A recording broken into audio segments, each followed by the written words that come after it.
You ask Tiger to solve.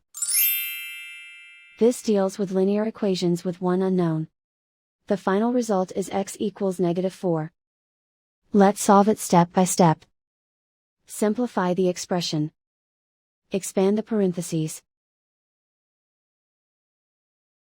Simplify the arithmetic. Group like terms. Simplify the arithmetic. Group all constants on the right side of the equation. Subtract 28 from both sides. Simplify the arithmetic.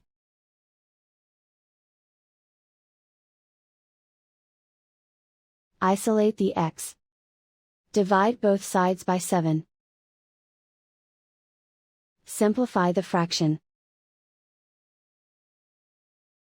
Find the greatest common factor of the numerator and denominator. Factor out and cancel the greatest common factor. And so the final result is x equals -4.